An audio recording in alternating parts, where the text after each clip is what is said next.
कहानी कुछ यूं है कि एक बादशाह के तमाम बच्चे बचपन में ही फौत हो जाते थे, लेकिन एक दिन उसकी एक बेटी पैदा हुई। जब वो दुनिया में आई तो हकीमों और आलमों ने बादशाह से कहा कि अगर वो चाहता है कि उसकी बेटी जिंदा रहे तो उसे जमीन के नीचे एक गड्ढे में रखा जाए, क्योंकि उसके अलावा कोई और रास्ता नहीं है। बादशाह को ये तजवीज पसंद आई और फौरन जेर जमीन एक गड्ढा खुदवाया गया, जिसकी हर सिमत पहरा बैठाया गया। शहजादी को वहां रखा गया और एक दाया मुकर्रर की गई जो रोज सुबह वो शाम उसके लिए खाने का इंतजाम करती। यूं वक्त गुजरता गया और वो 15 साल की हो गई। उसका हुस्न बेमिसाल था। एक दिन वो जेर जमीन कैद से उकता गई। उसने वहां रखी तमाम कुर्सियां इकट्ठी की, उनके जरिए ऊपर चढ़ी और शीशे की छत तोड़ दी। जैसे ही उसने अपना सर बाहर निकाला, उसने एक वसी समंदर देखा। सूरज की रोशनी जब उस पर पड़ती तो पानी इतना चमकता था कि आंखें चिंधिया जाती। वो हैरान होकर कहने लगी, अगर जमीन की कोई तह है तो उसका कोई ऊपर भी होना चाहिए। वो काफी देर तक इस मंजर में खोई रही, फिर नीचे उतर आई। जब उसके आया ने शीशा टूटा हुआ देखा तो उसने घबरा कर पूछा, उफ अल्लाह, ये शीशा किसने तोड़ा है? शहजादी गुस्से से बोली, मुझे यहाँ से निकालो, मेरा अब यहाँ दम घुटता है, मुझे भी बाहर की दुनिया देखनी है। दाया ने बादशाह के पास जाकर शहजादी की बातें उसे बता दी। बादशाह ने दोबारा तबीबों से मशवरा किया, जिन्होंने कहा उसे आहिस्ता आहिस्ता गड्ढे से बाहर निकालो ताकि उसकी आंखें रोशनी की आदी हो सकें। फिर शहजादी को एक खूबसूरत गुलाबों से भरे बाग में ले जाया गया। वहां चलते चलते शहजादी ने समंदर को देखा और गहरी सोच में डूब गई। फिर वो अपने वालिद के पास गई और कहा, अब्बाजान, मेरे लिए समंदर पर एक शीशे का महल बनवाइए, जिसमें सोने और हीरे के कुर्सियां हों और कीमती कढ़ाई वाले फर्नीचर हों। अगर आप ना बनवाएंगे तो मैं अपनी शक्ल आपको कभी ना दिखाऊंगी। बादशाह ने बेटी के दुख से मुतासिर होकर मुल्क के बेहतरीन शीशा साजों को बुलाया। एक पूरा साल गुजरा और महल तैयार हुआ, इतना हसीन और चमकदार कि देखने वाले हैरान रह गए। उसकी रोशनी से दुनिया जगमगा उठी। शहजादी ने अपनी कनीजों को साथ लिया और धूमधाम से शीशे के महल में दाखिल हुई। लोग दूर दूर से इस अजीब व गरीब महल को देखने आने लगे। कोई कश्ती में, कोई जहाज पर। एक दिन यमन के शहजादे ने इस महल के बारे में सुना और अपने वालिद से जाने की इजाजत मांगी और शहजादा अपने साथियों के साथ समंदर का सफर करने लगा। कई दिनों के बाद उन्होंने दूर से चमकता हुआ महल देखा। इधर शहजादी ने महल से झांका और जहाज को देखा। उसने शहजादे को देखा, जवान, रोशन चेहरे वाला, जैसे चौदहवें का चांद, और फौरन दिल दे बैठी। शहजादे ने भी उसे देखा। शहजादा शहजादी को देखते देखते सो गया। जब होश आया तो वो जा चुकी थी। उसके दीदार की तमन्ना में वो वापस लौट गया। शहजादी टूट चुकी थी। उसने रोना बंद ना किया। वो अपने वालिद के पास गई और कहा, अब्बाजान, मेरे लिए एक ऐसा जहाज बनवाएं जो खालिस हीरे का हो, जिसकी कीबन कीमती पत्थरों से आरास्ता हो, सुतून याकूत के हों। 2 साल बाद जहाज तैयार हो गया। शहजादी अपनी कनीजों और साथियों के साथ हीरे के शानदार। उस दिन शहजादी ने कैप्टन का रूप धारा। हर तरफ से आवाजें आ रही थीं, कैप्टन शहजादी। अब वो एक बावकार कैप्टन बन चुकी थी। शहजादी यमन पहुंची, जहां उसने रात के लिए अपना जहाज लंगर अंदाज किया।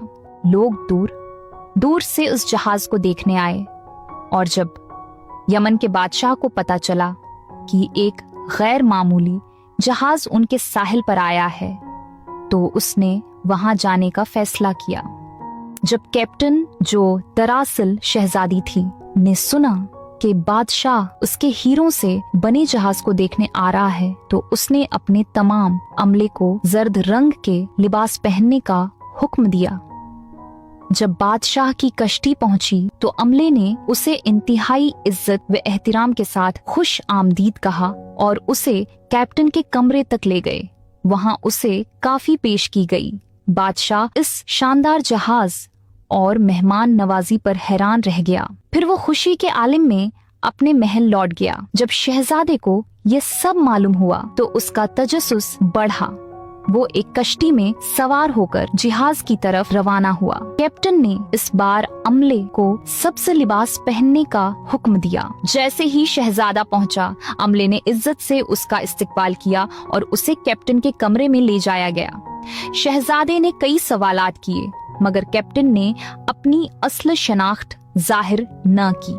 शहजादा उस नौजवान कैप्टन के हुस्न और वकार से बेहद मुतासिर हुआ और उसकी नजरें उससे हट न सकें। शाम हुई तो दिल गिरफ्ता होकर शहजादा महल वापस लौट गया। बाद में कैप्टन ने मकामी अफसर की मदद से जहाज को मुनासिब तौर पर बंदरगाह पर लंगर अंदाज किया।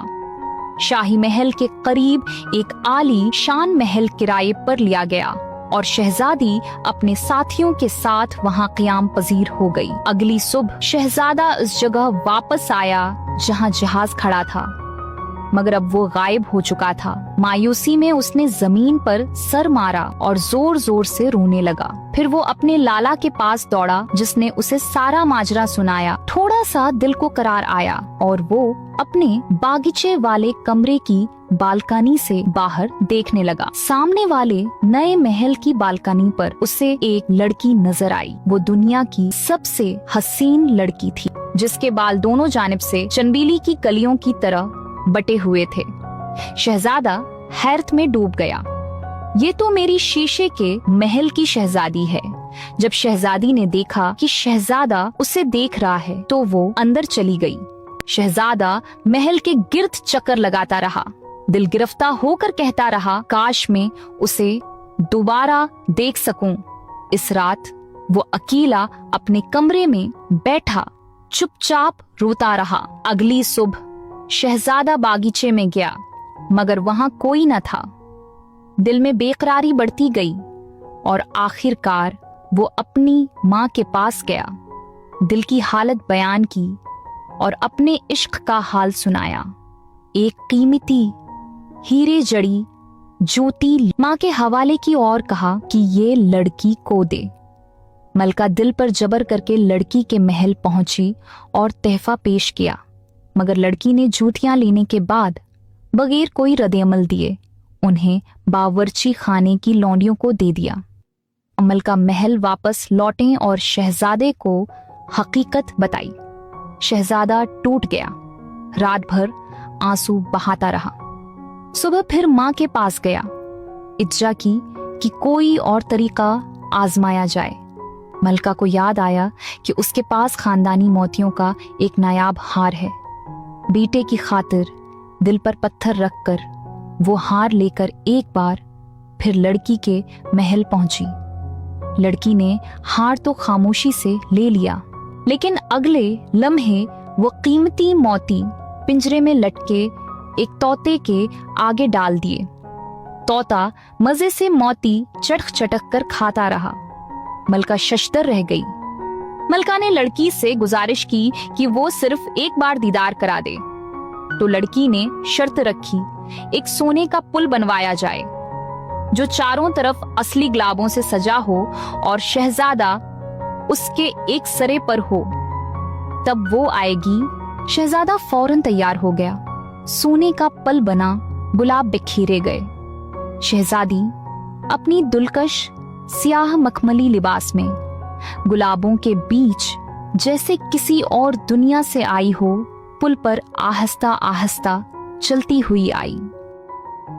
मैं तुमसे सच्ची मोहब्बत करता हूँ, क्या तुम मेरी जिंदगी का हिस्सा बनोगी?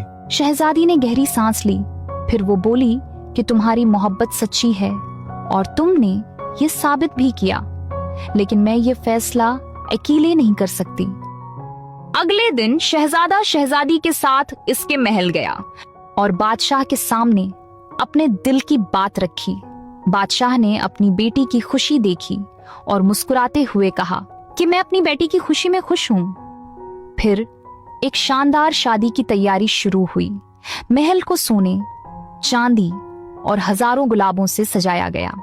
गाने, खुशबुओं से मातर फजा और मुल्क भर से आए मेहमानों ने इस मौके को नाकाबिले फरामोश बना दिया। शहजादी ने नीले और सनहरी लिबास में चमकते हुए जलवा दिखाया और शहजादा नफीस शाही लिबास में किसी शहजादे की बजाय एक ख्वाब सा लग रहा था। शादी 40 दिन और 40 रात जारी रही और आखिरकार मोहब्बत, इज्जत और अज़्म के साथ एक हसीन अंजाम तक पहुंच गई। ये न सिर्फ दिलों का मिलाप था बल्कि खानदानों का, इज्जत का और वफादारी का भी बंधन था। यूं वो कहानी जो दर्द से शुरू हुई खुशियों की रोशनी में मुकम्मल हुई।